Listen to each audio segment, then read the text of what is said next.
habilidades essenciais e o que está por trás aí, né, dessa nova construção do currículo da primeira série. Então, a gente teve aí o acolhimento, o vídeo aí sobre o dia da física aí, né, o dia do físico. A gente vai falar um pouquinho da taxonomia de Bloom, e o planejamento das aulas, e aí sim as situações de aprendizagem que traz o caderno do currículo em ação. Então aqui, né, a gente vai comentar um pouquinho da taxonomia de Bloom, porque assim, quando a gente vai fazer um concurso, a gente acaba percebendo que não é só a parte do conhecimento específico da nossa área que é cobrado, mas também a parte das teorias de aprendizagem, né, a parte pedagógica, ela é bastante cobrada nas avaliações, e a gente também, para a gente poder entender a construção do material que a gente está trabalhando, né? Então, a gente vê que nesse caderno aqui, que eu ainda guardo alguns, né, algumas relíquias, né, esse caderno que a gente usou aí durante anos, a gente percebia que nesse material, sempre nas habilidades trabalhadas, eles traziam muito a ideia do compreender, identificar, reconhecer, descrever, demonstrar, né? Então, era muito construído em cima desses verbos as habilidades trazidas no material, né? E agora, nesse novo material que a gente tem aí, que está trabalhando com a primeira série, e não só a primeira série ali com Aprender Sempre, mas a gente observa isso também no material Aprender Sempre da terceira série, né? Essa mudança nos verbos. E essas mudanças no verbo, ela vem do quê? Porque essa taxonomia de Bloom, que foi? É um psicólogo americano, né, em 1958, ele estabeleceu, né, essa organização, né, essa classificação aí que levou o nome, o sobrenome dele, né, é Benjamin Bloom, e aí recebe o nome de taxonomia de Bloom. Não foi só ele que trabalhou, foram outros psicólogos que também trabalharam em conjunto com ele. E a Base Nacional Comum e esse novo currículo da primeira série, ele vem aí, né, se adequando à Base Nacional Comum e traz muito essa ideia da taxonomia de Bloom. Essa taxonomia, inicialmente, quando ela foi criada, ela usava substantivos, depois foi alterado para os verbos aí, o memorizar, compreender, aplicar, analisar, avaliar e criar. E dentro dessa taxonomia, o que ele coloca? O memorizar, o compreender e o aplicar, que está menos aprendizagem, ele traz como sendo assim, pensamento de ordem inferior, ou seja, é uma situação em que você tem assim, em que o aluno ele é mais assim, como posso dizer, um sujeito passivo do que construtor ativo, né, na sua aprendizagem, né? Mas para que ele consiga chegar lá no criar, que é a etapa maior aí dessa, como que a gente pode dizer, essa é uma pirâmide, né? É uma espécie de uma pirâmide. Então, para que ele possa chegar lá na etapa do avaliar, do criar, ele tem que percorrer todo esse caminho ali, né? Do memorizar, o compreender, depois fazer a aplicação, o analisar e o avaliar. E isso a gente tem que também observar nas habilidades trazidas e quando a gente vai elaborar as questões para trabalhar com os alunos, né? Então, o que eu pretendo nessa atividade, né? Eu pretendo que ele só relembre, que ele só reconheça, ou que ele possa o quê? Selecionar, que ele possa produzir, elaborar, né? Então, por trás dessa mudança que ocorreu aí dos verbos, das habilidades que o currículo traz, está a taxonomia de Bloom, né? Então, é fazer com que o aluno desenvolva pensamentos de ordem superior, que a gente tem o quê? Uma maior aprendizagem. O aluno, ele é o quê? Mais ativo da sua aprendizagem do que um sujeito, né, passivo, né, e teve ATPCs lá da EFAP em que foi tratado sobre isso, né, não falou declaradamente sobre a taxonomia de Bloom, mas por trás da fala daquela ATPC estava a taxonomia de Bloom, é. E aí, ó, a gente pode até observar aqui nessas habilidades, ó, quando a gente vem ali, ó, no analisar, no avaliar, no criar, observem esses verbos que estão ali e observem as habilidades aqui trazidas, ó, o realizar, o avaliar, o investigar, então aí trazendo essa coisa do aluno ser o que mais ativo na sua aprendizagem, né? Então aqui para a gente iniciar, quando você pega o material do currículo em ação da primeira série, o caderno do professor, né, que eu imprimi aqui, você olha, meu Deus do céu, quanta coisa, quanto assunto que era tratado na primeira série e na segunda série está nesse caderno agora, né? E aí você acaba meio que assim, e agora, como é que eu vou dar conta de tudo isso, né? Então, primeiro, o que a gente pensa lá? Nas habilidades essenciais, primeiro. Então, eu penso assim, bom, quando vier uma avaliação, a gente vai ter uma nova AP aí do segundo bimestre, né? Quando vier uma avaliação, o que vai ser cobrado, né? Vai ser cobrado as habilidades essenciais. Então, eu penso, né, em organizar meu trabalho, pensando nessas habilidades essenciais. E uma maneira da gente se organizar e não ficar desesperado lá na hora de trabalhar com os alunos é se organizar pensando assim, bom, eu vou fazer um cronograma, eu vou ver quantos roteiros eu tenho que disponibilizar para os alunos, quantas aulas eu vou ter disponível. Então, é fazer um cronograma de quantas aulas eu tenho e quanto tempo eu vou poder desenvolver cada uma das situações de aprendizagem, né? Então, esse cronograma que está aqui é só uma sugestão, é só uma ideia para poder, assim, ter uma organização e não ficar desesperado, meu Deus do céu, tem que dar conta de tudo isso daqui e o meu tempo, né? Então, aqui, né, eu trouxe as situações de aprendizagem 1, o planeta está aquecendo, energia elétrica e outra coisa também, quando a gente está trabalhando aqui com a primeira série, pensando nesse novo ensino médio, que a gente vai ter aí os itinerários formativos, o que acontece? Esse novo ensino médio, na primeira série, a gente não vai aprofundar os conhecimentos como a gente faz na segunda e na terceira, né? Então, esse aprofundamento, ele vai acontecer ao longo do percurso. Então, é dar uma noção, uma ideia geral para os alunos sobre cada uma desses temas, né? Desses objetos aí de conhecimento, aí, né? Esses objetos de aprendizagem. Então, ali pensando, né? Situação de aprendizagem 1, o planeta está aquecendo. Como essa situação de aprendizagem, ela traz a habilidade essencial, que é essa segunda habilidade que está aqui na tabela, opa, então essa situação, ela traz uma habilidade essencial, então a gente vê que assim, bom, essa atividade vai me demandar mais tempo, até porque ela traz mais momentos, né? Se a gente vai olhar o caderno lá, ela tem mais situações, mais momentos para ser desenvolvida. Bom, então nisso eu vou gastar 5 aulas, né? A parte da energia elétrica, relação com o mundo. Se eu olhar aqui na tabela das habilidades essenciais, opa, ela também é uma habilidade essencial também, né? Então, essa daqui vai me demandar mais tempo também. Então, eu vou lá e vou pensar aí em 5 aulas. Lembrando que essa quantidade de aulas, eu contei assim, pensando nas escolas regulares, que a gente tem em média 20 aulas, né? Então, pensando assim, bom, em média eu tenho 20 aulas, eu tenho 20 aulas para desenvolver essas 4 situações de aprendizagem.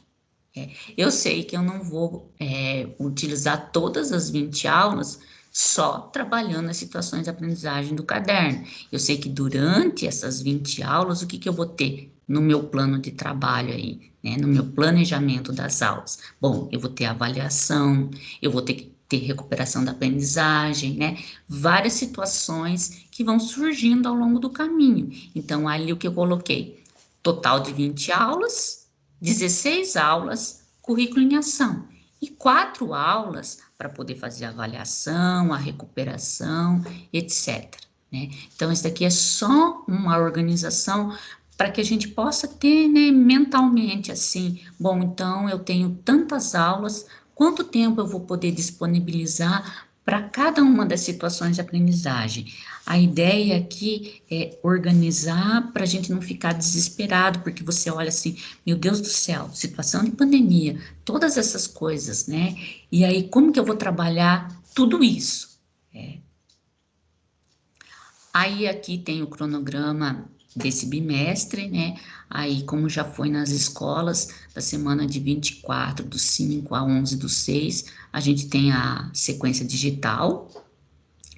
A AP já está prevista, a segunda AP aí, que a gente também vai fazer a avaliação, como foi no primeiro bimestre, de 21 do 6 a 2 do 7, e depois a semana aí de estudos intensivos. Então, aqui, para entrar um pouquinho na situação de aprendizagem 1, que já foi trabalhada lá pelo Centro de Mídias, né? A gente tem aí 2 habilidades essenciais, como comentei na situação de aprendizagem 1. Isso aqui eu tirei do caderno do professor, que ali traz as habilidades, tudo certinho para a gente, a unidade temática e quais os objetos de conhecimento que estão envolvidos nessa situação de aprendizagem, né? Então, é uma habilidade do ensino médio que vai da primeira série à terceira série, né? Então, tá aqui a habilidade que traz, né, essa parte. O planeta está aquecendo. E a primeira situação, ela traz aí trabalhar com o aluno, né, o conceito de calor e temperatura, que é algo que, mesmo eles tendo visto lá no fundamental, ainda gera confusão sobre esses 2 conceitos, confundindo eles como sendo a mesma coisa, né? Embora estejam relacionados, eles não são iguais. Então, aqui eu trouxe como uma sugestão para trabalhar aqui, essas questões aqui, calor e temperatura, são a mesma coisa? O que é calor? Como podemos medi-lo? Utilizando ali uma ferramenta do Jamboard, que a gente já apresentou no dia da orientação técnica do CiênciaTube. Eu montei aqui eu vou pedir a ajuda das meninas que estão ali, se vai aparecer a tela. Apareceu a tela do Jamboard aí, calor e temperatura? Apareceu, Thaís. Apareceu? Beleza. Então, aqui eu posso compartilhar o link, vocês podem utilizar a mesma ideia. O que seria aqui? Você pode estar trabalhando com os alunos presencial ou então transmitindo a aula do Centro de Mídias, é a nossa lousa, né? É uma lousa que os alunos podem, se compartilhar o link com os alunos, e os alunos podem interagir nessa lousa com você. Então, por exemplo, calor e temperatura são a mesma coisa? O que é calor?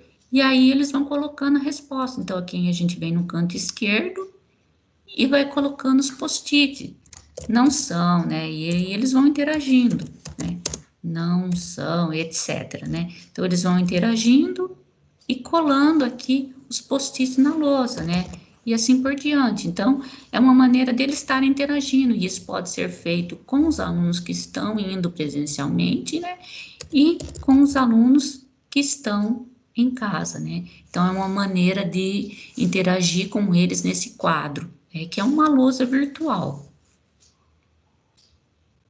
Então, daí eu deixei aqui o link, depois eu disponibilizo o PPT para vocês, que é uma maneira de fazer o levantamento do conhecimento prévio deles sobre calor e temperatura. Aqui o momento 2, ele sugere uma atividade que pode ser a elaboração de um projeto, trabalhando a ideia do aquecedor solar. Então, pode ser trabalhado um projetinho, e esse projetinho do aquecedor solar, dentro desse projeto, os conceitos vão sendo desenvolvidos, né? Então, para eu entender como é que funciona o aquecedor solar, eu tenho que entender o quê? O que é calor, o que é temperatura, como que esse calor pode passar de um corpo para o outro. Então, aí entra os processos de transmissão de calor e assim por diante.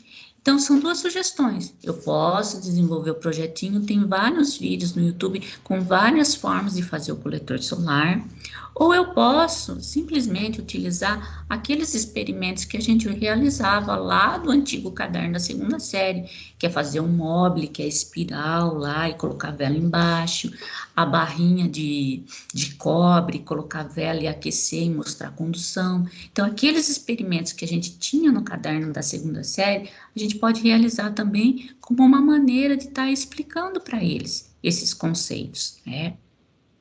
A segunda parte, que é as mudanças climáticas, e toda a situação de aprendizagem, ela está conversando ali com a biologia, né? Então, essa parte mesmo, a gente começa do conceito de calor e temperatura, como é que esse calor passa de um corpo para o outro, e vai desenvolvendo conceitos da parte de calor ali, até chegar no efeito estufa, né? Até ele compreender ali as mudanças climáticas que estão relacionadas com conceitos dessa parte da física, né? E aí, essa parte final ali dessa situação de aprendizagem, que vai falar das mudanças climáticas e do efeito estufa, vai estar conversando com que disciplina? Com a química.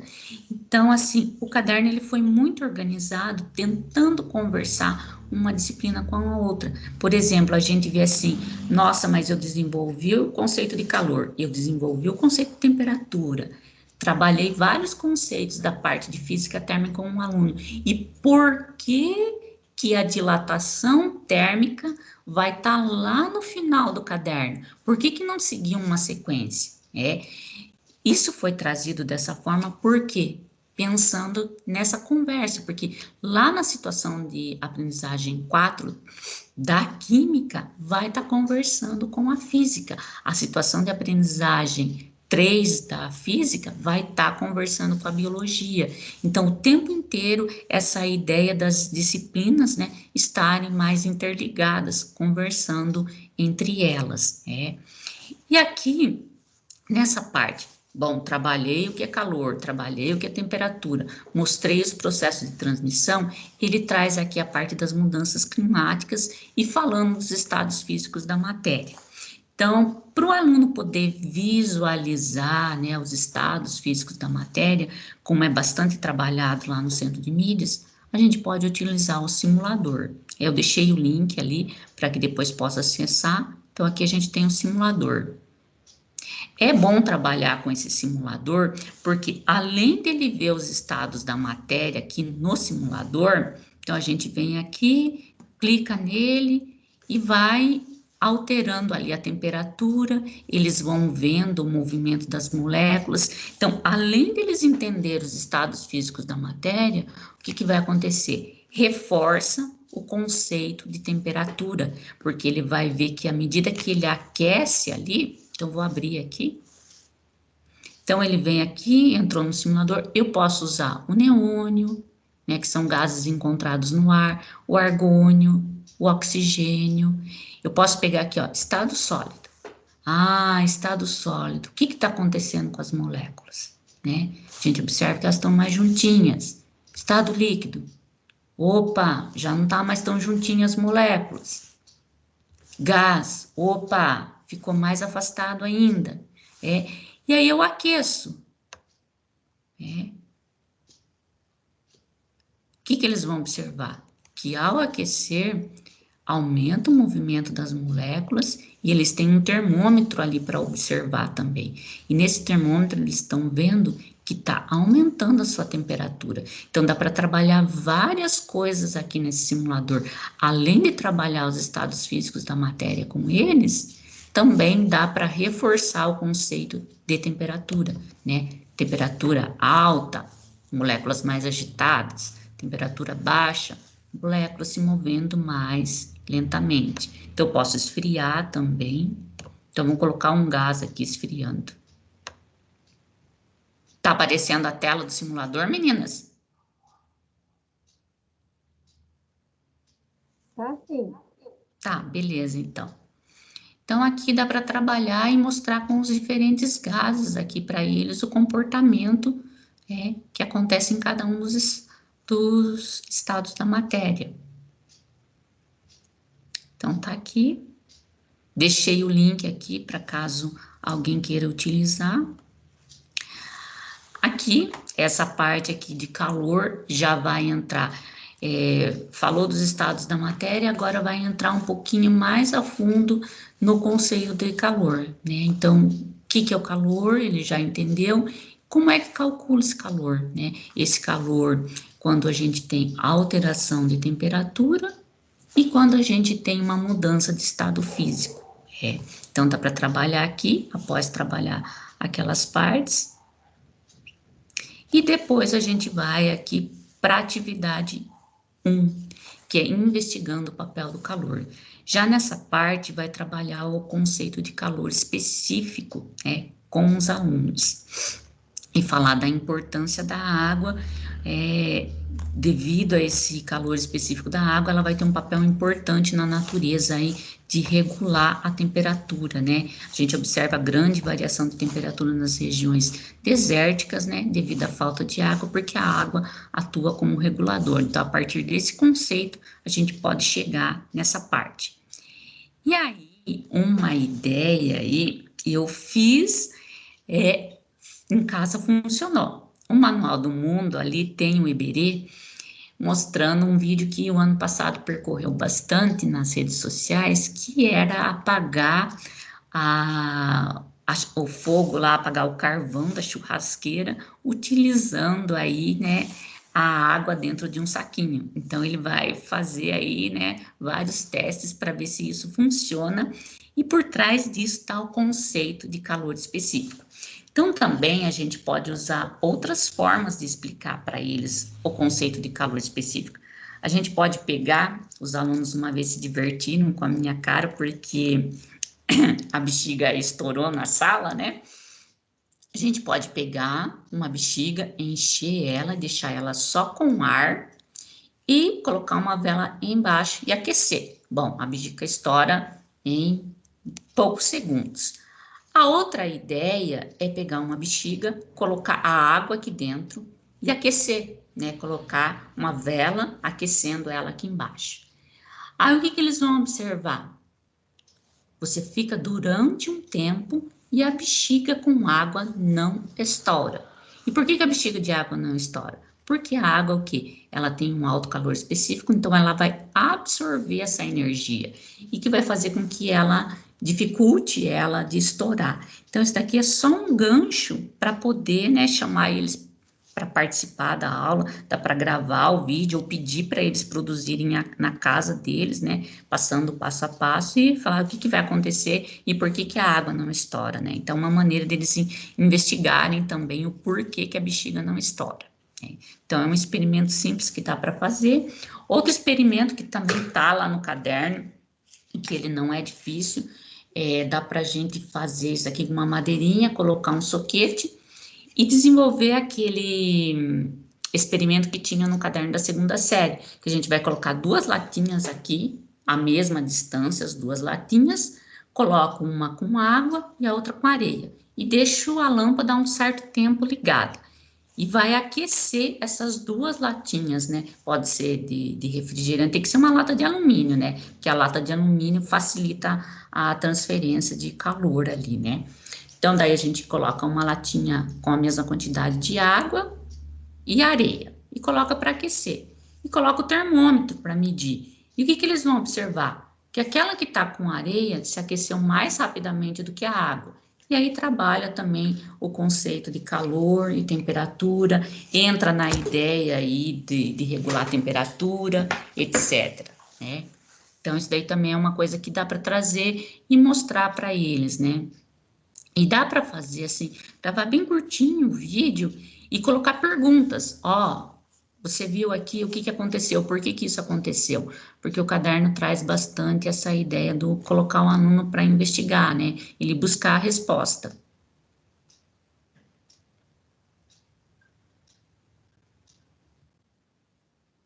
E para fechar aqui, é a parte que conversa lá com a química, que finaliza aí a parte de calor. Ele entendeu todos esses conceitos, percorreu todo esse caminho para chegar aqui na parte do efeito estufa, né? Que entra a aplicação dos conceitos da parte de calor.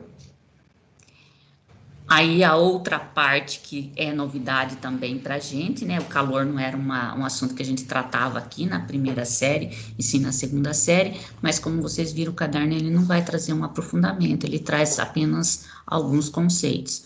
Outra parte que fazia parte lá da terceira série, que foi puxada um pouco para cá, é a parte de eletricidade.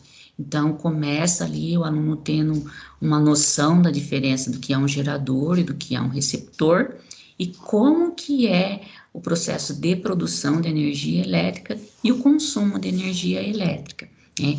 Esse assunto, ele é abordado um pouco lá no 8º ano, no ensino fundamental. Então, trouxe aqui para a primeira série também, no currículo em ação. O que que ele traz na primeira parte do caderno? É construir uma linha do tempo, contando aí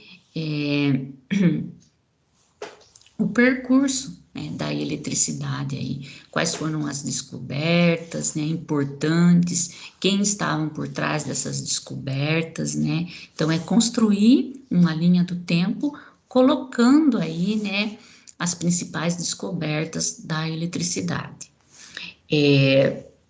Para desenvolver essa parte, tem bastante vídeos assim que eles contam um pouquinho da história, então poderia trazer o trecho de um vídeo ou até mesmo um texto, e a partir dessa leitura desse texto ou ver esse vídeo, construir com eles a linha do tempo. Também eu coloquei aqui que isso pode ser feito utilizando a ferramenta do Jamboard, né? Que daí eles vão colocando aqui. Então também aqui, ó, eu deixei pronto para caso alguém queira utilizar a ideia. A internet só demora um pouco. Então tá aqui, né? A ideia de uma linha do tempo. A gente vai colocando aqui os post-its, que nem o outro. Então, por exemplo, quando que a gente tem aí data a história da eletricidade? Ah, os gregos já tinham observado, o Benjamin Franklin criou o para-raio, né? E assim por diante, né? A gente vai colocando as contribuições que ocorreram ali na eletricidade, né? Então, a ideia é construir a linha do tempo com a história da eletricidade, as principais descobertas, os fatos históricos e cientistas envolvidos, né? Então tem muito documentário assim, só que não dá para utilizar o documentário inteiro, né? Mas tem muito documentário que traz trechos assim, coisas bem legais, bem interessantes, e pode ser trazido um texto também para trabalhar com eles, né?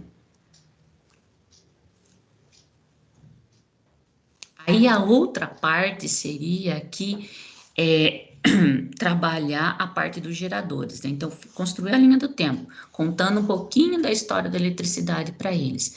A outra parte é trabalhar os geradores e os receptores de energia elétrica. Então, o que que eu tentei colocar aqui? Eu tentei colocar dentro de um formulário toda essa parte, né? Geradores, receptores, produção de energia elétrica e consumo de energia elétrica, pensando no curto tempo que a gente tem para trabalhar todos esses assuntos, né? Então, eu trouxe aqui também, deixa eu só abrir aqui. Então, tem um formulário aqui.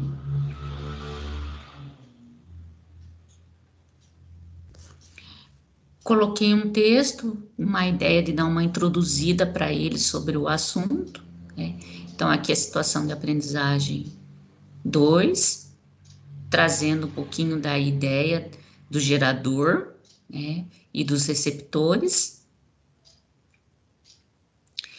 Aí, uma questão que está lá no material do caderno do aluno, eu coloquei ela aqui. Daí eu coloquei ela como questão de objetiva, né?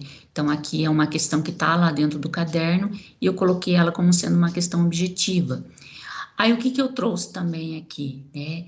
A ideia do filme, né? É muito legal esse filme, e eu acho que teve um momento que a biologia já trabalhou esse filme também, que é O Menino que Descobriu o Vento, né? Esse filme ele é muito legal, né? E aí ele assiste um trechinho do vídeo do menino que descobriu o vento, né? E pergunta para ele como é que funciona o dínamo, o que que é um dínamo na verdade, né? Como que funciona um dínamo?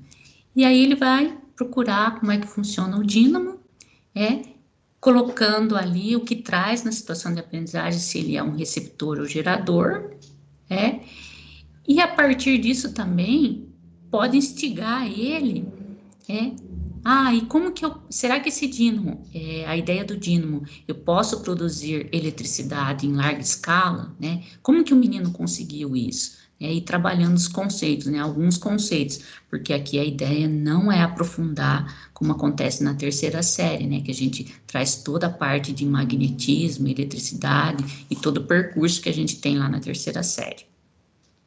Então, daí algumas questões aqui, essa questão aqui eu tirei como o tema traz o assunto de produção de energia elétrica, eu trouxe uma questão do Enem, que fala dessa produção de energia elétrica. Aqui uma conta que eu retirei para eles poderem analisar. E aqui a gente tem a ideia do chuveiro, né, que também traz ali no caderno. Então, a gente tem aqui a conta de chuveiro. Então, aqui é lógico, né, para você poder trabalhar esse formulário, tem que trazer algumas coisinhas, né, explicar com eles, porque eles têm certa dificuldade, né, principalmente nessa parte aqui do cálculo. Ah, dona, é minutos e aqui eu preciso utilizar em horas, né, então tem que ser trabalhado. Então, aqui é só uma ideia para poder, né, auxiliar vocês aí no trabalho, caso alguém queira utilizar o formulário. Aqui também a questão 7 é uma questão que tá lá no caderno também, que eu trouxe aqui, né?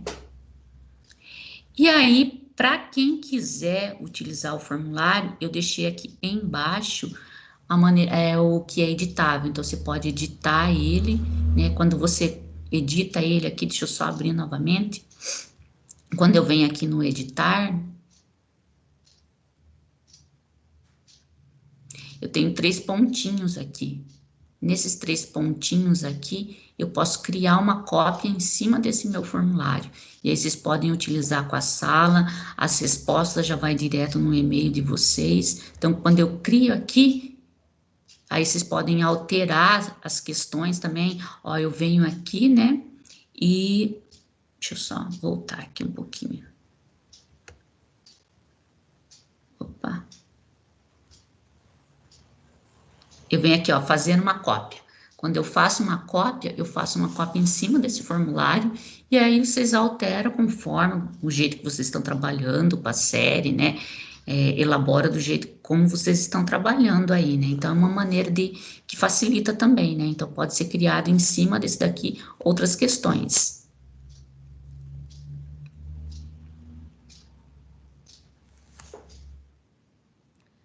Aí a situação de aprendizagem 3 já traz um pouquinho da ideia de onda, né? A onda mecânica e a onda eletromagnética. Por exemplo, as 3 habilidades do bimestre essenciais, a segunda habilidade que está ali na tabela e a terceira habilidade, elas são desenvolvidas na situação de aprendizagem 1 e na situação de aprendizagem 2. Mas a primeira habilidade é uma habilidade de retomada lá do nono ano, que trata a parte de radiação. Aí, opa, eu não consegui trabalhar, não houve tempo hábil. Essa situação de aprendizagem, ela dá gancho para poder desenvolver aquela habilidade de retomada lá do nono ano, que é a parte de radiação, né? Então, ele começa aqui, esse experimento é bem legal, né? Se vocês quiserem fazer com os alunos que estão no presencial, é como enxergar a própria voz. O complicado é que cada aluno, ele vai ter que ter, né, a latinha ali de massa de tomate, né, o laser, né, porque ele vai ter que colocar a boca ali, né, dentro da latinha para poder visualizar o efeito da onda que vai gerar ali, né.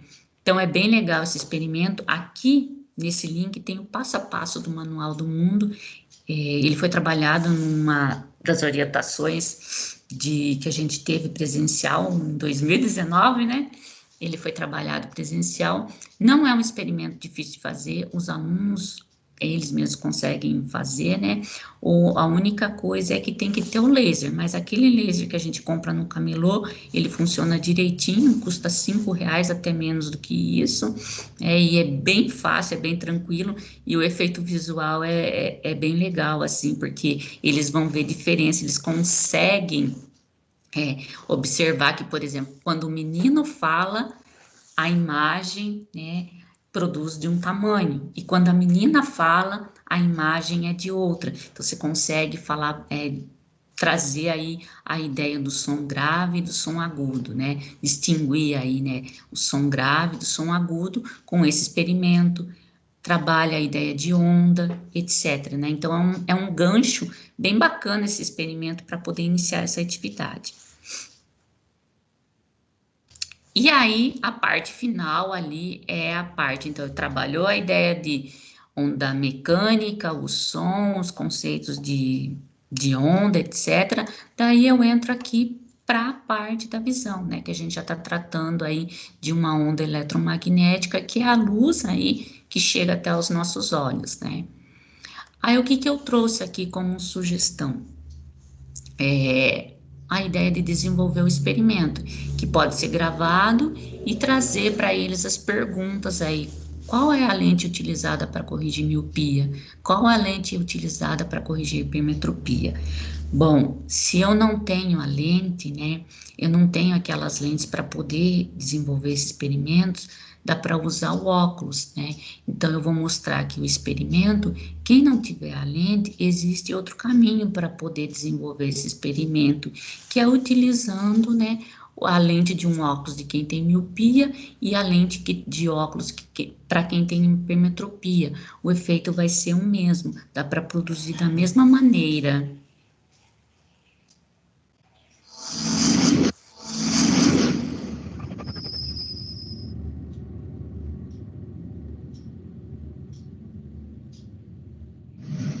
Pessoal, a gente vai simular aqui 2 defeitos da visão para explicar como é que funcionam as lentes. Então, aqui a gente tem 2 lentes, uma lente convergente. O que é? Dá para ouvir, Letícia e Paula? Certinho, Thaís. Pode continuar. Então, no lugar dessas 2 lentes, dá para utilizar a lente para quem tem miopia e a lente para quem tem hipermetropia no lugar delas. Lente convergente, a borda dela é fina e o centro dela é grosso, como vocês podem observar aqui. E aqui a gente tem uma lente divergente, aonde é o contrário, a borda dela é grossa e o centro é fino. Então, o que a gente vai fazer aqui? Nós vamos simular como é que funciona o olho humano. Aqui a gente tem uma lupa é igual essa lente aqui, é uma lente convergente, aonde a borda é fina e o centro é grosso. O nosso cristalino funciona como uma lente convergente. Então, a gente vai colocar aqui, a lupa vai funcionar como uma lente convergente, o nosso cristalino. E essa folha aqui vai ser onde vai ser projetada a imagem, aonde se forma a imagem no nosso olho é a retina. Então, como vocês podem observar aqui, ó, então a gente tem um objeto ali na frente, que é uma vela, e aqui a folha funciona como a nossa retina. Então, a gente vai colocar aqui o olho humano normal, ele é mais o quê? Mais esférico. Então, ó, lá tá projetando a imagem, vocês observam de forma de ponta cabeça, por quê? Porque, né, as imagens lá na nossa retina formam de ponta cabeça e o nosso cérebro que desinverte ela. Então, agora o que vai acontecer? Eu vou mostrar para vocês. Vocês estão observando um olho normal, a imagem formando aí de ponta cabeça, como eu comentei com vocês, a retina forma de ponta cabeça, o nosso cérebro desinverte. Nós vamos simular agora um olho de um míope. O olho míope, ele é mais alongado. Então, como vocês veem aqui, ó, nossa retina está mais alongada, mais afastada, a imagem não está se formando nitidamente. Então, eu vou colocar aqui a lente divergente para corrigir a miopia, e vocês vão ver que vocês vão conseguir enxergar a imagem com nitidez. Então, ó, a partir do momento que eu coloquei a lente, foi corrigido esse defeito da visão, usando uma lente divergente. Então, miopia, lente divergente. Existe aquela brincadeira do míope lá, né? Então, não esqueçam, o míope não vai no zoológico porque ele gosta de ver gente. Agora a gente vai mostrar o olho hipermetro. O olho hipermetro, ao contrário do que tem miopia, ele vai ter o globo ocular mais achatado. Então, aí a gente desfoca a imagem, ele ficou mais achatado. Nós vamos usar agora uma lente convergente para corrigir esse defeito da visão. Então, eu vou colocar aqui a lente.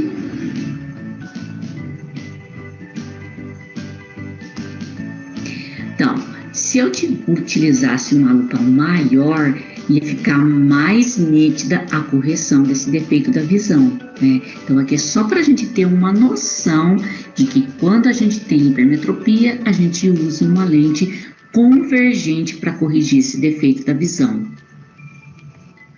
Então, para ficar mais claro aí para vocês, aqui novamente a gente tem uma lente convergente, borda fininha, centro grosso. Vamos mostrar o que acontece aqui.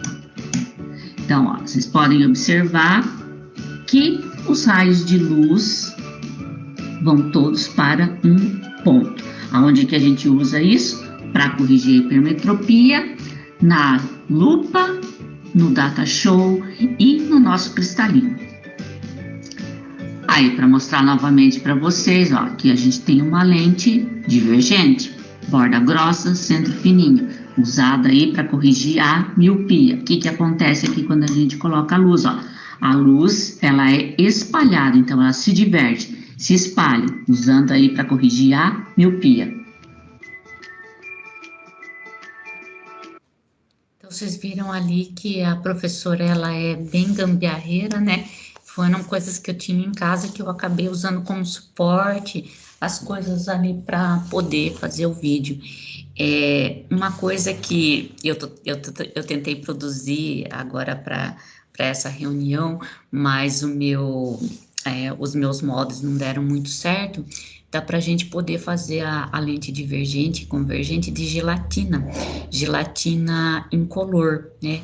Só que daí eu fiz o meu molde pensando com, como é que é, massa corrida, né, para fazer os moldezinhos, e não ficou muito bom ali, a gelatina não deu muito certo. Então, numa próxima eu vou trazer, experimentar, né, física é experimentar, mas eu achei bem legal essa ideia de fazer a lente com gelatina incolor, a gente só precisa produzir o molde certinho, né? Eu acho que agora eu vou usar um outro material, ao invés da massa corrida, eu vou usar uma outra coisa para eu poder fazer o molde, e aí eu gravo e trago numa próxima, né, para a gente ver, e usa o laser do mesmo jeito. Eu vi os trabalhos lá, fazendo com a gelatina, eu achei bem legal, né, só que não deu para produzir para essa TPC, né? Eu ontem fiquei esperando, assim, não, vou tentar de novo, mas não deu certo, né? Então, vou achar um outro material para ver se consigo produzir.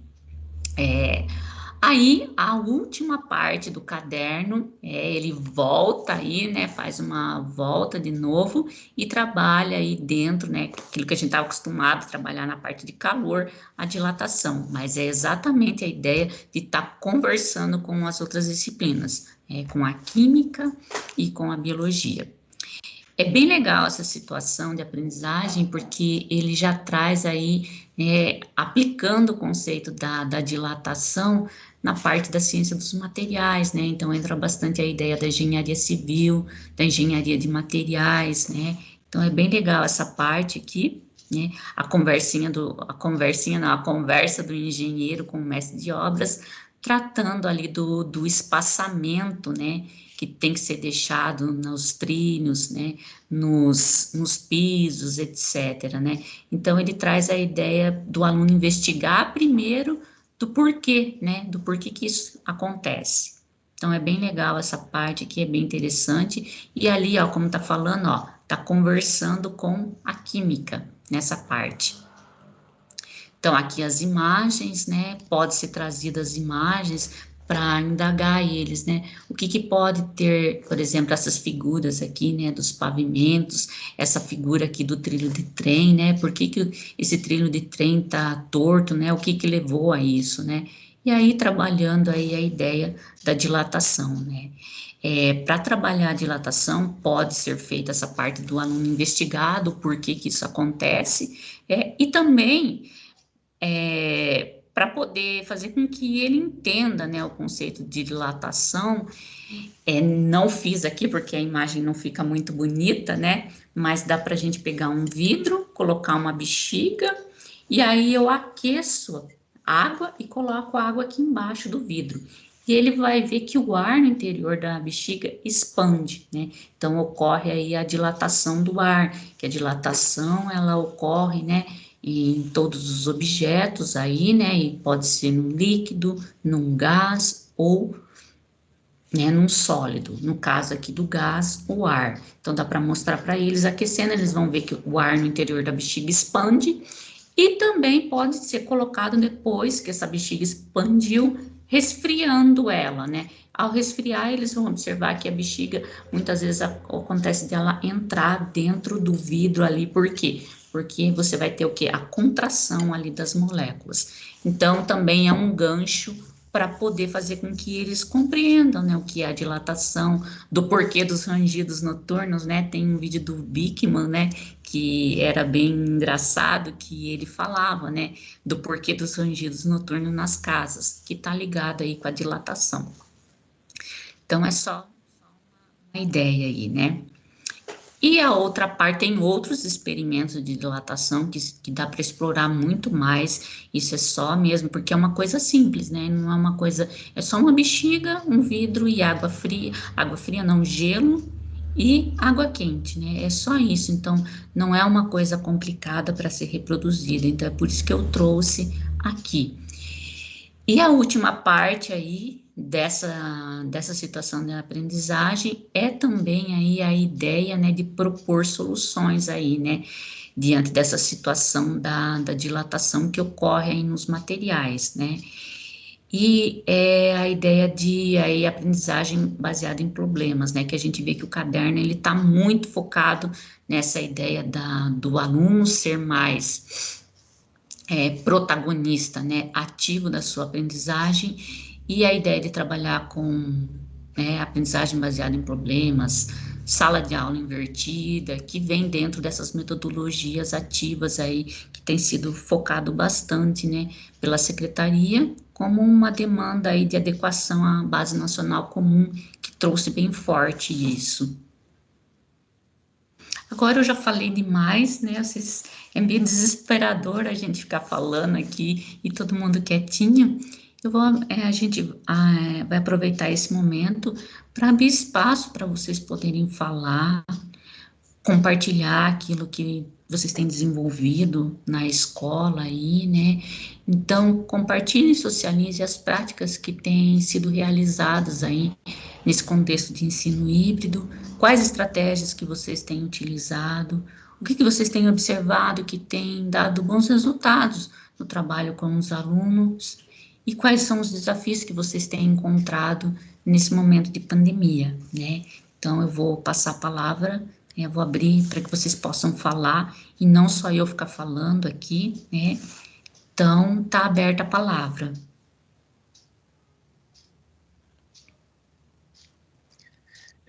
Bom dia, pessoal. Bom dia, Thaís. Bom dia, bom Eu tenho dia. usado muito o simulador FET, né? O simulador FET é muito bom, principalmente, né, no segundo ano, na parte de pressão ali, parte de líquidos, ele é muito legal.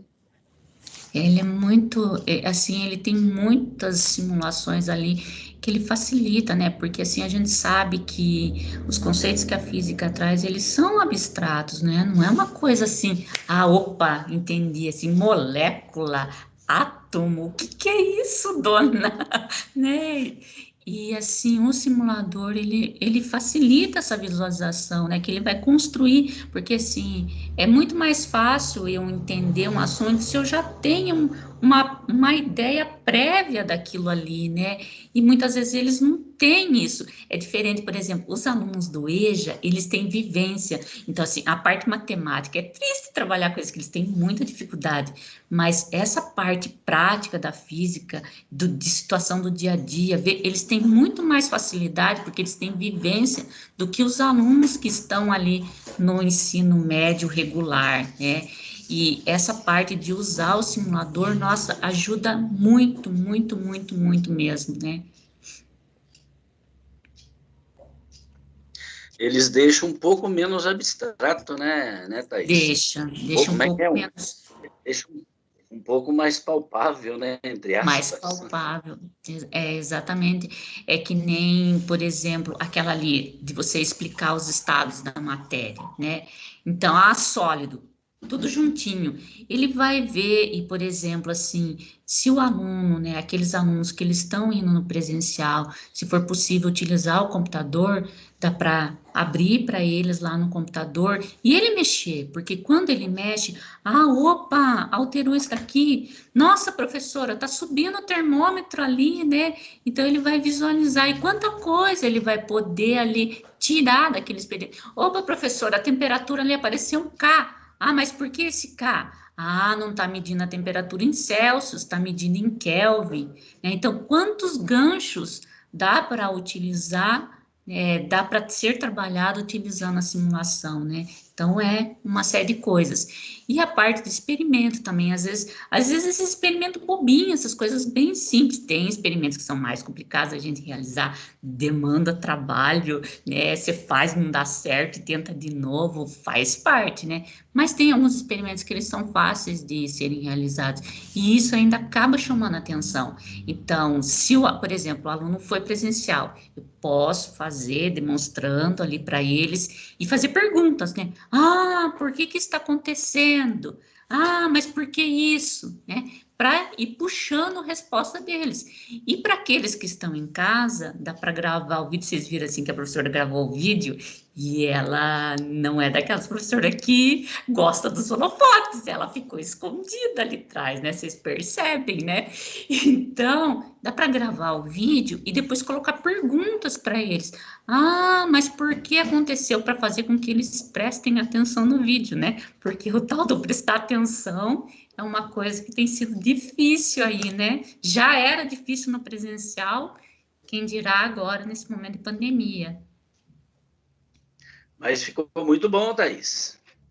Tá de parabéns, ficou bem legal. E aí, se vocês quiserem utilizar o próprio vídeo, como não passa a cara da professora, podem utilizar também, sabe? E dá bem certinho com a lente do óculos. Eu testei, então, se não tem, por exemplo, as lentes, dá para usar a lente do óculos que funciona direitinho. Pode fazer o teste que dá certo. E isso também pode ser usado depois lá com a segunda série, né? A hora que estiver trabalhando a parte de ondas ali, né, e chegar à parte dos defeitos da visão, dá para também trabalhar esse experimento com eles. Então, alguém mais gostaria de falar, alguma prática que tem sido desenvolvida? Também pode falar dos desafios que tem encontrado, né, para trazer os alunos para a aula, porque a gente sabe que não está fácil.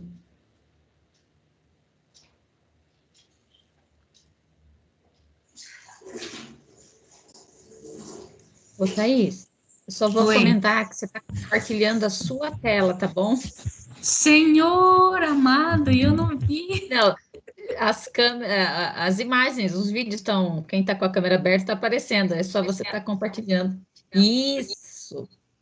Bem, aí. É que a gente acaba esquecendo, sabe? Acontece. O Roberto levantou a mão. E é isso que eu ia Pode. falar. Oi, A Fernanda também. Então, podem comentar, pessoal. muito legal mesmo o vídeo, Thaís. Bem bacana e bem didático, bem legal mesmo.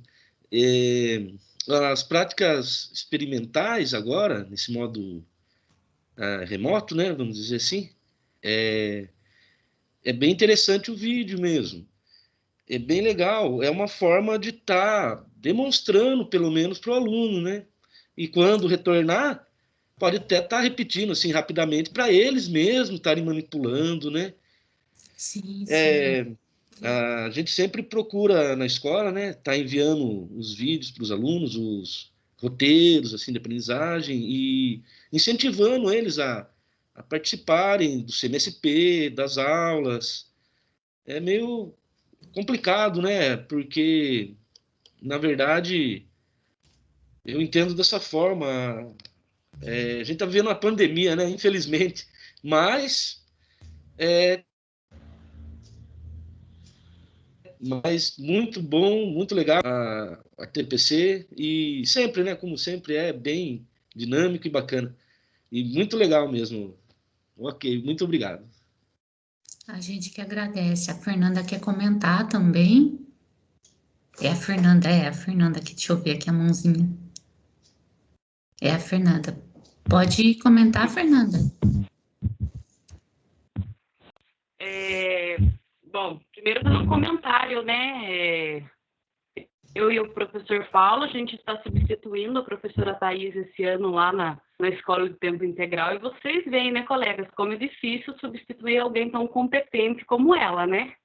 Uma pessoa maravilhosa, muito eficiente, muito competente, fala com propriedade porque faz, porque vive aquilo que fala, né? Então, eu acho assim um ATPC extremamente enriquecedor, tá de parabéns, Thaís, você comprovando mais uma vez toda a sua competência, né? Sua profundidade no assunto.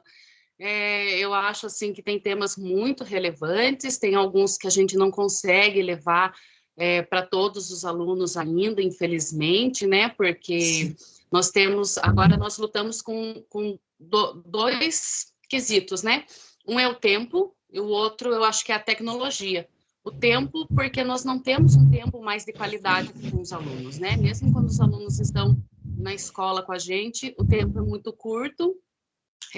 Cada escola está se organizando de uma forma diferente para tentar atender a demanda, para tentar suprir as necessidades básicas do aluno e do professor. E tem sido de uma forma muito difícil. A gente está, né, como o professor acabou de falar, no meio de uma pandemia. A gente trabalha também com medo. Eu acho que esse medo está no coração aí de todos os profissionais, independente de onde estejam trabalhando. Mas a gente tem medo mas a gente quer fazer o nosso melhor, a gente quer trabalhar, e daí é questão do tempo. Então, às vezes a gente tem uma aula de 30, 45 minutos, que seja, né? A gente vai trabalhar com simuladores, vai levar para a sala de informática, a gente demora um tempinho para descer na sala de informática, para higienizar o computador, para ligar o computador, para acessar o site, e nisso a gente já perde 15, 20 minutos, então tem toda uma estrutura por trás, que você já tem que preparar tudo isso antes para você conseguir fazer, né? Mas assim, com muito esforço, você se organizando muito bem, dá para ser feito. E aí tem a questão da tecnologia, né? Porque tem alunos que os pais não autorizaram o retorno, e a gente tem que respeitar, né, essa escolha dos pais, porque é válida, é uma questão de segurança. E aí nós também trabalhamos com essa questão, que tem alunos que os pais não autorizaram, mas que também não têm acesso à tecnologia, às vezes assistem o CMSP, mas não têm internet para acessar um YouTube, para acessar o FET mesmo, por exemplo, né? Então, assim, eu acho, nossa, é super válido, eu acho que foi um ATPC enriquecedor, eu acho que trouxe sugestões, assim, maravilhosas para a gente, com certeza vai agregar muito no nosso trabalho. Eu e o professor Paulo, né, que acabou de falar, a gente divide disciplina na primeira série, física e física aplicada. Eu acho, assim, que tem ideias maravilhosas que podem ser colocadas aí em prática. E é isso, de uma forma muito geral, assim, parabéns. Eu acho que tudo que você colocou, assim, são coisas muito válidas, são experiências que podem ser feitas de forma simples, algumas mais elaboradas, mas de uma forma geral, assim, um trabalho muito bem feito. Parabéns, Thaís. Gostei demais. Obrigada, eu agradeço ao Paulo, à Fernanda, muito obrigada, né, que são profissionais que eu já conheço e conheço o trabalho, né, sei que são excelentes profissionais, E assim, a gente tenta, né? A gente entende também essa dificuldade lá na escola, né? Do quanto se tem sido difícil, até porque eu vivi essa situação, né? Eu estava na sala de aula o ano passado, em que a gente já estava de pandemia, e eu também senti as agonias, né? Então a gente sabe que não é fácil. E assim, a gente sabe que também tem que priorizar alguns conteúdos e que não dá para trabalhar de uma forma geral, né, gente? Porque o tempo é curto, a gente sabe quantas demandas externas têm vindo, né? Então, a gente entende as dificuldades e, na verdade, as ideias que a gente traz aqui na TPC é para tentar, de alguma forma, né, auxiliar no mínimo que a gente pode, né? Então, essas ideias é só para tentar auxiliar, né? E assim, que nem a ideia do Jamboard também é uma coisa que ela pode ser usada tanto na aula presencial quanto na aula online, como aqueles que, né, a gente sabe que não são todos que quando a gente chama para uma aula, ele vem participar, ele abre a câmera, etc e tal, né, mas aquele que participa, né, então vamos tentar fazer com que ele interaja mais, e não é uma ferramenta complicada, o Jamboard, ela é bem tranquila, então, também dá para inserir nas nossas aulas, né? Então, eu falo, olha, eu sou quietinha, mas na hora da TPC eu acabo falando muito. Então, eu vou deixar o pessoal falar mais um pouquinho. Então, tá aberto. E tem mais alguém que tá com a mãozinha levantada aqui. Acho que é Camila.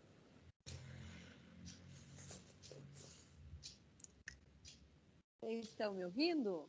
Sim. Eu quero agradecer, Thaís, você, por mais uma vez, né, vem trazendo essas propostas aí de currículo para a gente muito rica, né, em todo o contexto que você coloca. Quero dizer que eu uso bastante também o simulador. Você colocou aí para os alunos, é uma forma clara para eles estar visualizando, né? Porque quando você fala molécula, para nós, professores, torna fácil, mas para eles ficam pensando, que é isso, né? Então, eu apresento o simulador e acaba sendo um contexto mais fácil para eles também.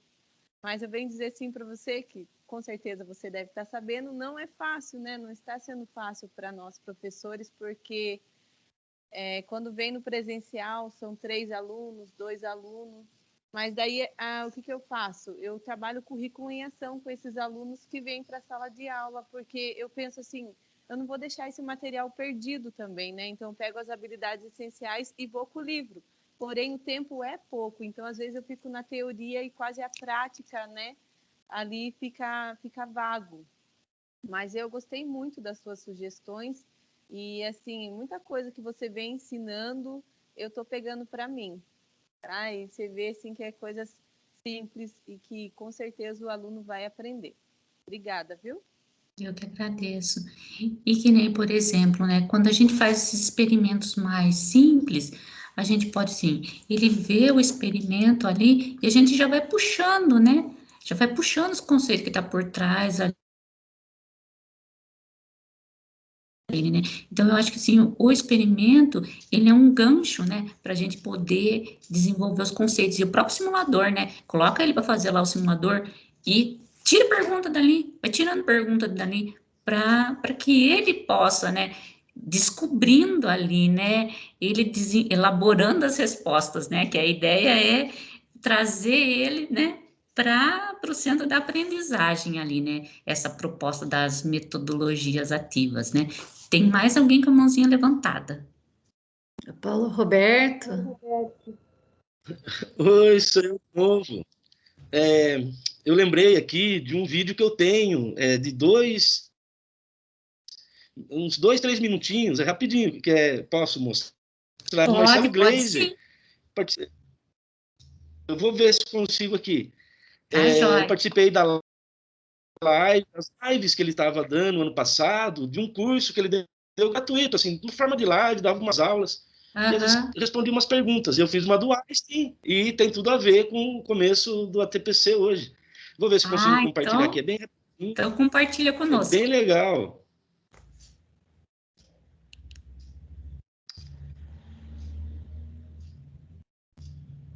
Apareceu aí? Sim.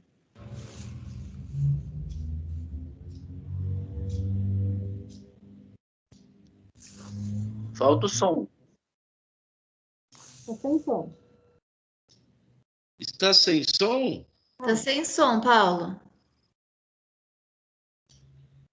Não saiu o som? Não, Paula. Não. Tem que voltar de novo e soltar o Ah, judiação. Habilita o Deixa eu ver som. aqui. O som está ligado, tá. Deixa eu ver aqui, no compartilhamento. No compartilhamento tem uma Opções de chavinha ali em compartilhamento. cima que ele compartilha o som do computador da gente. É verdade. Se ligar, ela achei aqui. Agora vamos ver se sai o som. Que é o grande drama do momento Aí. aqui, mas Aí. vai acontecer. Então, pessoal, mais uma pergunta, a saideira da noite. Vamos lá. Vamos lá, time, tem mais uma? Paulo Roberto Gomes Alves, obrigado, cara. Como será que o Einstein conseguia prever matematicamente suas teorias do universo sem ter os instrumentos tecnológicos da sua época e até hoje em dia suas teorias são confirmadas? Pois é, Paulo. Bom, duas respostas para você. A primeira deles é que o Einstein realmente era excepcional, né? Ele realmente tinha uma intuição física, né? O que a gente chama de intuição física é aquela maneira de você poder pensar sobre a natureza que nem sempre está certa, mas na maioria das vezes está certa. Por outro lado, ele era um cara que estava em contato, como todo físico teórico, ele não fica sentado na casa dele pensando, imaginando as coisas, entendeu? Ele estava em contato direto, como Newton, como todos os físicos teóricos, né? Até como os não tão grandes, por exemplo, eu também estou em contato com os dados do que está acontecendo no universo o tempo todo, as observações astronômicas, a física de partículas, etc.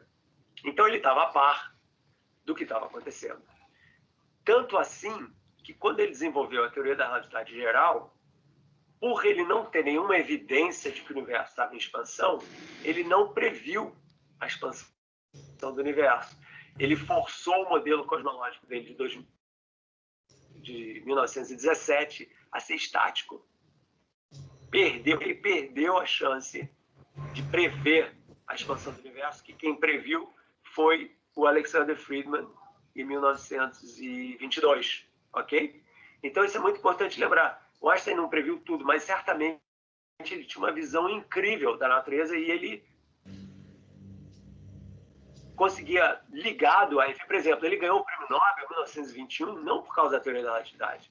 Ele ganhou o Prêmio Nobel por causa do efeito fotoelétrico. Volta lá umas 3 aulas, quando eu falo das origens da física quântica, em que eu conto o que é o efeito fotoelétrico. Por que ele estudou o efeito fotoelétrico? Porque ele sabia que tinham cientistas que mediram esse efeito no laboratório, ninguém conseguia explicar, e ele teve essa ideia de que a luz nem sempre é uma onda, ela também pode ser interpretada como uma partícula. Então você vê que você tem as duas coisas acontecendo.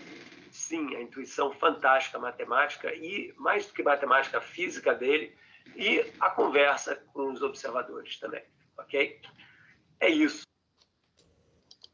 Então, eu lembrei do vídeo por conta que você começou falando e explicando essa parte, né, que ele não fazia tudo sozinho realmente, né? Ele pegou os dados experimentais e desenvolveu o efeito fotoelétrico. Achei muito legal, muito bacana. E às vezes eu mandava alguma perguntinha lá, às vezes ele respondia. Ok, é bem legal, muito bacana. Muito legal. Nossa, muito legal. Muito obrigada. Muito obrigado. E muito bom. Muito bom, obrigado muito vocês. legal. E tudo bom, Edson? Professor Edson? Tranquilo, muito bom, Paulo. É legal essa parte. É muito legal essa parte da história da física, da história da ciência, né? É pena que a gente tem tão pouco tempo para lidar, mas assim, e é isso que acaba trazendo o aluno, é essas histórias, ele conhecer essas histórias, né? Da perseverança que existe por trás dos cientistas, né? É muito legal, né? E o Marcelo Gleiser aí, né? Um físico brasileiro que dá aula aí nas universidade americana, né? E que trabalha muito nessa parte da divulgação da ciência, né? Então é muito legal. Nossa, gostei muito. Muito obrigada pela contribuição do vídeo. Alguém mais? Então, quando que ia ter uma oportunidade para conversar, né, com um cientista, professor renomado dessa forma, né, eu achei muito legal. Quando ele começou a responder uma outra pergunta, eu fiquei muito feliz, assim. Fiquei empolgado. Muito obrigado. É Legal. bacana, né? É muito bacana, muito bacana. Ele tem uns cursos, umas palestras muito legais, né? Sem contar os livros dele também, né? Então é bem legal. Ele teve uma época que ele tinha umas séries no Fantástico, né? Teve uma que ele tratou um pouquinho de física quântica ali, né? A outra de astronomia. E era bem legal na época, eu gostava muito daquelas séries. É, sim, bem bacana mesmo. Bem legal. Divulga, né? Divulga a ciência da forma. Sim, sim. E de uma linguagem que é acessível às pessoas, né? Isso que é legal, trazendo uma linguagem que as outras pessoas podem assistir, né? Porque assim, a gente começa a gostar de ciência, de assistir esses documentários, assistir essas coisas, né? Assim, nossa, puxa, né? Como que todo o desenvolvimento que teve por trás para chegar aquilo ali, né? Então é bem legal. É. Verdade.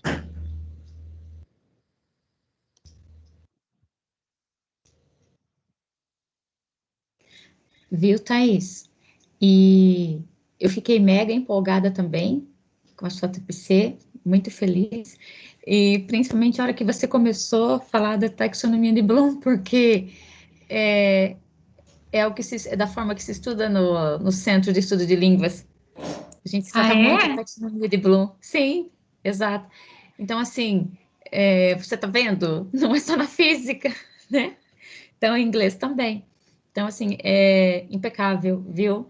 Gostei muito, eu achei a física muito mais tranquila saindo de você.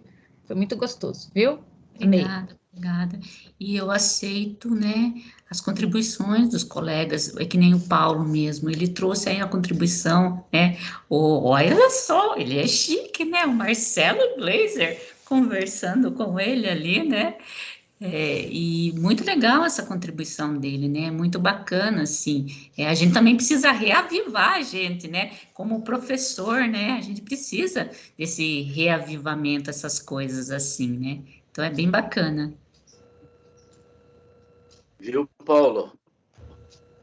A Oi. Globo está procurando um repórter físico, Paulo. Eu dei sorte, eu dei sorte. Ele sempre aparecia no Fantástico, às vezes no jornal, algum jornal, falando sobre alguma coisa relacionada à ciência, né? Ele sempre aparece. Mas ele é muito bom. Ele é muito bom. E aberto a questões, as perguntas, né? Claro, não é todas que ele me respondia, né? Era muita gente nas lives, pessoal. Às vezes tinha 1000 pessoas. Muitas vezes não respondia. Era uma ou outra só que respondeu das minhas. Mas mesmo muito legal, né? Quando que aquele foi seu dia. Tem oportunidade, né? Oi, cortou muito aqui, bom. Luciana. Eu disse que mesmo sendo poucas, né, que ele respondeu, que você falou, mesmo assim já é super gratificante, né? Você deve ter sentido, putz, ele me olhou, né? Sim, é muito legal. Gente, como aqui Itapeva vai ter oportunidade de falar com um cientista assim, né? E isso, né? Isso deixa a gente bem, assim, feliz, né? Deixa empolgado. Alenta a alma, né? Muito legal. E verdade mesmo, os ATPCs, né, de vocês sempre é muito bacana, me empolga, legal também, e instrui, né? Claro, muito corretamente, e a gente tem um norte a seguir melhor ainda, né? Porque a gente já tinha anteriormente estruturado, e daí já faz um acerto ali no caminho, e isso é muito importante para nós, sim. Que bom, a Thaís é sempre muito certeira, né, Thaís? Foi um ATPC assim, informativo maravilhoso. Sim, a Thaís é certeira, ela com é certeza. querida, né? Ela fala de um jeitinho aí que facilita, que cativa. E é muito importante também essa devolutiva, essa troca aí, nessa participação dos professores. Então, acaba sendo mais interativo e mais legal, né, a TPC, né? Dá vontade de fazer alguma experiência agora. Esse compartilhar saberes é muito importante, né? Falar sobre ideias, sobre saberes, é muito bacana, muito bonito. Sim, e também, assim, a gente, como eu comentei, né, está aberto para críticas também naquilo, porque as críticas também, elas ajudam a gente a melhorar, né, e é lógico que também esses comentários, né, ajudam a gente a pensar assim, será que eu estou no caminho certo também, né, então isso é importante, a gente ter um norte, né, será que o caminho que eu estou seguindo, ele tá de acordo, ele tá correto, né, então essas devolutivas de vocês são muito importantes, né? E o compartilhamento também daquilo que vocês têm feito, né? A fala de vocês, tudo isso é muito importante, porque assim, eu ainda estou me desapegando das reuniões presenciais, né? Porque na minha cabeça, as orientações, tudo era no presencial, onde a gente podia fazer oficinas, a gente podia fazer essas coisas, e agora a gente já não tem, né? E a gente fica olhando para a tela do computador sem ver a reação das pessoas, então é uma coisa que não é fácil também, né? Então é também um aprendizado. Então eu agradeço a todos pela participação, pela paciência, né? E ficar ouvindo a Thaís que fala com uma vozinha de sono, né? Então eu agradeço muito, né? Agradeço a todos. E quem quiser fazer mais algum comentário, estamos. Ô, Thaís, esse material você vai mandar lá no grupo? Eu vou colocar o PowerPoint lá no grupo, eu vou colocar ele lá, e daí eu coloco os links também. Tá bom, então. Obrigada, viu? Nada. Ô, Thaís, Mais deixa eu atrapalhar Obrigado, mais Thaís. um pouquinho aqui. Com relação ao Manual do Mundo, aqui em casa, eu acho que já é automático. Sabe quando liga a TV, já está no Manual do Mundo? Já tá. E aí eu tenho que segurar a pessoa aqui, né? Porque quer sair fazendo experiência. Então, eu acho muito gostoso mesmo, né? Incentivar também os nossos alunos com o Iberê, que é legal para arrebentar também, né? Então, Muito assim, legal. ele desperta na gente a vontade de fazer as experiências. E a gente fica morrendo de vontade de fazer. E aqui eu tenho que segurar a criança aqui na casa para não sair fazendo experiência. Não faz. Você O Iberê também. tá falando da criança que existe dentro de você, né, Paulinha? Que aí ela dá corda para outra de 9 anos. Ouviu? E O aqui em casa Iberê também. também. Oi, desculpa, Thaís. Não, eu que peço perdão. Então, o Iberê, ele é um importante divulgador da ciência aí também, que instiga isso é ganho para a gente, né? É muito legal isso, a gente vê num momento em que o conhecimento muitas vezes não é colocado como algo importante pela sociedade, e ele é extremamente importante. E aí você vê essas pessoas como Marcelo Gleiser, como Iberê, né, fazendo essa parte de divulgação científica aí, que ele, na verdade, parece que é um jornalista, né? Então, é bem legal isso, e ele traz os conceitos por trás dos experimentos, o que é mais legal também. Tem um dele que ele vai trazer do termômetro, que a gente está usando bastante aí nesse momento de pandemia, e ele vai explicar o termômetro, e é bem legal também, porque ali é muita física que está por trás ali. Então, é legal. Acho que eu já falei demais.